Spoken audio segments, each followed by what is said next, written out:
Bismillahirrahmanirrahim. Wassalatu wassalamu ala rasulillah. Amma ba'd. Pemirsa yang dirahmati oleh Allah Subhanahu wa Ta'ala, sesungguhnya kita tidak bisa membalas jasa dari Rasulullah Sallallahu Alaihi Wasallam kepada kita. Beliau rela mendapatkan siksaan, beliau rela dilempari batu, beliau rela berdarah-darah demi kita. Wah, oleh karena itu salah satu cara kita agar kita bisa membalas jasa beliau Sallallahu Alaihi Wasallam meskipun itu sedikit adalah berbuat baik kepada keluarga beliau Sallallahu Alaihi Wasallam. Sebagaimana penuturan beliau Sallallahu Alaihi Wasallam dalam hadis riwayat Imam Muslim, bahwasanya beliau Sallallahu Alaihi Wasallam bersabda, "Udzakirukumullah fi ahli baiti." Aku ingatkan kalian kepada Allah Subhanahu Wa Taala dalam menjaga kehormatan ahli baitku.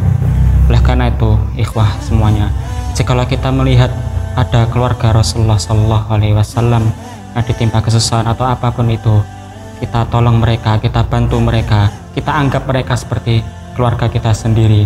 Dan alhamdulillah kita temui sekarang di Indonesia ini banyak sekali keluarga Rasulullah Sallallahu Alaihi Wasallam dari kalangan ahli bait beliau Sallallahu Alaihi Wasallam, yaitu dari keluarga Ali bin Abi Thalib dan juga keluarga Al-Abbas bin Abdul Muthalib. Sangat banyak sekali di Indonesia, dan kita sangat bersyukur tentunya kita bisa menjumpai mereka di Indonesia sangat banyak sekali. Oleh karena itu, sayangilah mereka, anggaplah mereka seperti keluarga kita sendiri.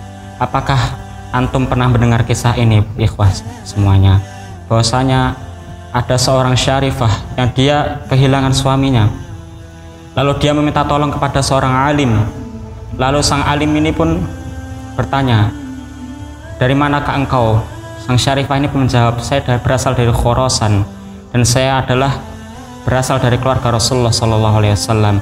Lalu sang alim ini pun menimpali, "Tunjukkan buktinya jikalau engkau adalah salah satu dari ahli bait Rasulullah Sallallahu Alaihi Wasallam."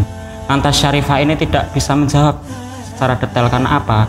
Pada zaman dahulu belum ada lembaga pencatat nasab semacam Robito Alawiyah. Oleh karena itu syarifah ini pun pulang dengan tangan hampa. Lalu syarifah ini pun mendatangi seorang majusi, dan oleh orang majusi tersebut disambut dengan baik bersama keluarganya. Lalu seketika itu juga sang majusi ini pun masuk Islam bersama keluarganya. Setelah itu pada malam harinya, sang alim ini bermimpi bertemu Rasulullah Sallallahu Alaihi Wasallam. Dia melihat istana yang indah, yang besar di surga. Lalu dia bertanya kepada Rasulullah Sallallahu Alaihi Wasallam, "Ya Rasulullah Sallallahu Alaihi Wasallam, milik siapakah istana itu?" Jawab Rasulullah Sallallahu Alaihi Wasallam, istana itu adalah milik seorang majusi dan keluarganya.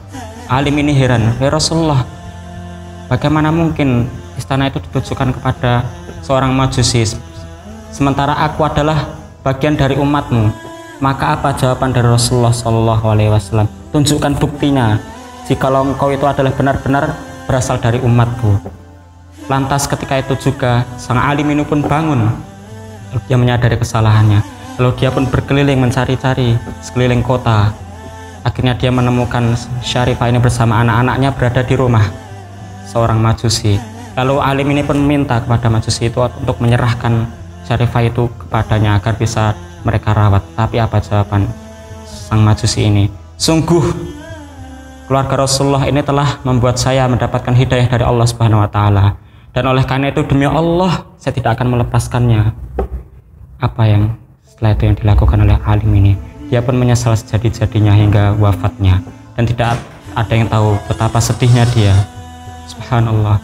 Itulah, masih banyak lagi kisah-kisah yang tidak bisa kami sebutkan satu persatu mengenai tentang kita berbuat baik kepada Rasulullah, keluarga Rasulullah Sallallahu Alaihi Wasallam. Oleh karena itu, pemirsa yang budiman, rahimakumullahu ta'ala, saya ingatkan mulai sekarang ini, kalau kita menemui banyak dari keluarga Rasulullah Sallallahu Alaihi Wasallam ditimpa musibah, kita harus berbuat baik kepada mereka, anggap mereka seperti keluarga sendiri. Dan dengan demikian insya Allah kita mendapatkan syafaat dari Rasulullah Sallallahu Alaihi Wasallam. Syukran hadamin.